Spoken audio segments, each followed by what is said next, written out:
Answering my friend, Thomas Paine. This exchange is obviously fictional. However, almost the entirety of the dialogue from Thomas Paine are direct quotations either from his books or letters, in which I respond.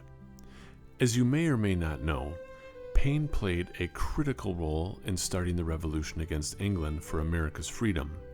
He was also one of the masterminds behind the Declaration of Independence, and in the original draft, Paine proposed that slavery be abolished. Unfortunately, it was removed. He is also the person who coined the term the United States of America, and many, many more great things. So he is an individual that I hold great respect for, although he was also very controversial. This is part one of several dialogues with Paine regarding organized religion, Jesus Christ, and the holy writings of the Bible and deism. Thomas Paine. I believe in one God and no more, and I hope for happiness beyond this life. However, I do not believe in the creed professed by the Jewish Church, by the Roman Church, by the Greek Church, by the Turkish Church, by the Protestant Church, nor by any church that I know of. My mind is my own church. All national institutions of churches, whether Jewish, Christian, or Turkish, appear to me no other than human inventions set up to terrify and enslave mankind and monopolize power and profit. I don't mean by this declaration to condemn those who believe otherwise. They possess the same right to their belief as mine. Well, Thomas, it seems to me like you put much thought into the idea or concept of organized religion and have somewhat of a distaste for them. You know, there are several things you said which I would affirm and believe, namely the existence of one God and not a pantheon of them. Secondly, the openness you have to allowing for other beliefs to exist outside of your own while allowing them to exercise the same rights as you do, aka tolerance, which would be something that we seem to have lost in the 21st century. I would also agree that there have been many examples throughout human history where religion has gained a foothold in government and in turn used government as a means of coercion to convert or else. And I would say that both Christians and Muslims are guilty of this. Lastly, I would add that while these belief systems, including your own, all make truth claims, you know as well as I know that they can all be wrong, but they can't all be right. I mean, is it possible that you may be incorrect with regards to your beliefs, like these other belief systems, and all of them are just a human invention? Thomas Paine. Of course there is a chance I am wrong. But here's my problem with organized religion. Every national church or religion has established itself by pretending some special revelation from God, communicated to certain individuals. The Jews have their Moses, the Christians have their Jesus Christ, their apostles and saints, and the Turks their Muhammad. As if the way to God was not open to every man alike. Each of those churches shows certain books which they call revelation or the Word of God. And each of those churches accuses the other of unbelief. And for my own part, I disbelieve them all. Here's why. No one will deny or dispute the power of the Almighty to make such a communication, if He pleases.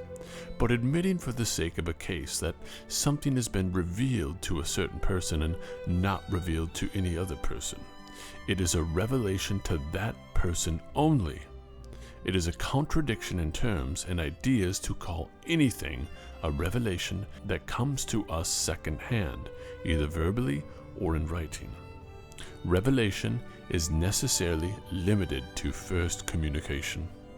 After this, it is only an account of something which that person says was a revelation made to him, and though he might find himself incumbent to believe it, it cannot be incumbent on me in the same manner.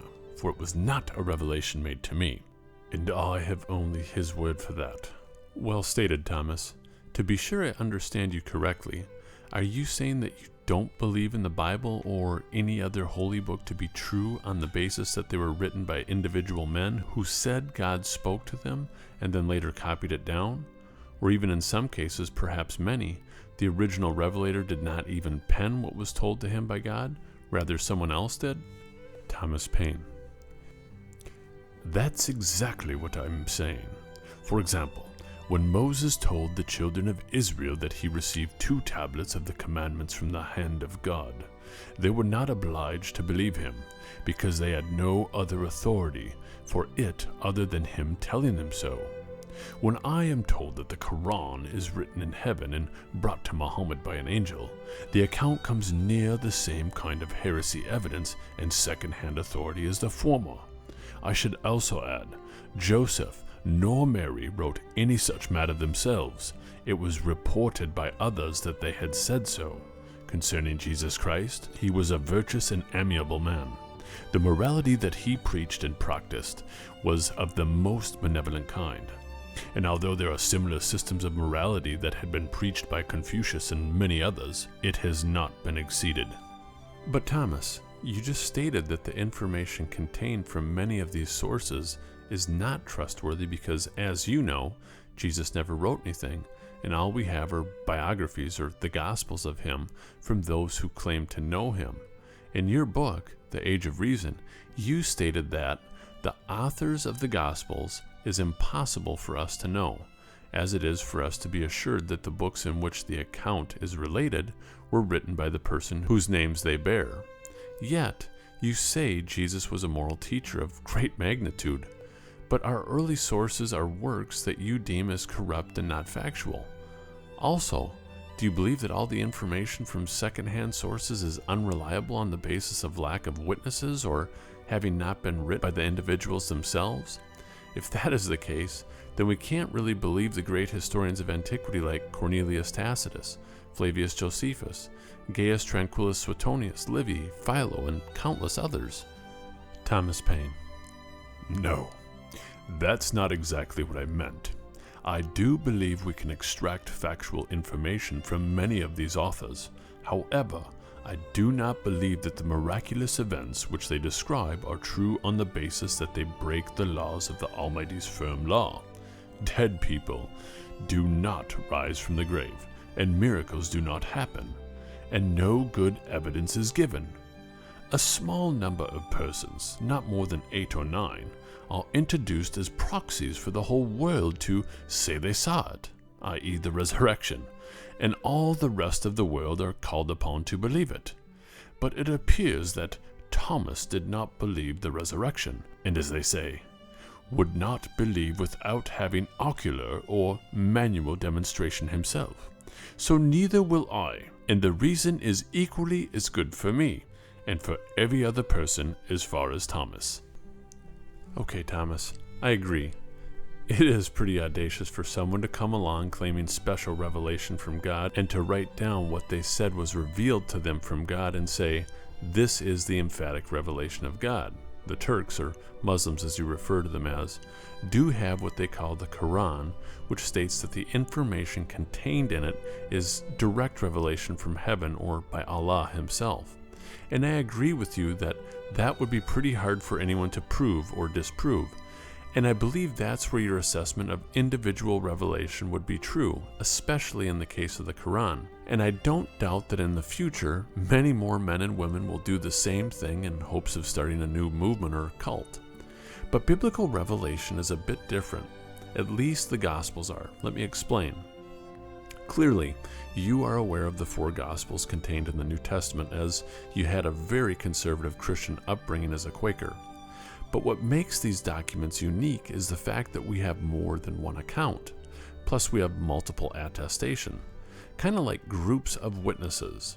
Now, you know as well as I do that if they all stated the same thing, they would have been guilty of collusion, and we wouldn't pay any attention to them. And you did point out in your great work, The Age of Reason, we have this so-called synoptic problem, or one writer copying from another, and there's some truth to your claim. But we have made great advances in our understanding of the sources and material that each gospel writer used, and while St. Mark almost certainly penned his gospel first, and the others, Matthew and Luke, followed and possessed a copy of it, using great portions of it, they did, however, also have material from other sources. For example, in St. Luke's prologue, he says, "Many have undertaken to drop an account of the things that have been fulfilled among us, just as they were handed down to us by those who from the first were eyewitnesses and servants of the word. With this in mind, since I myself have carefully investigated everything from the beginning, I too decided to write an orderly account for you, most excellent Theophilus, so that you may know with certainty of the things you've been taught.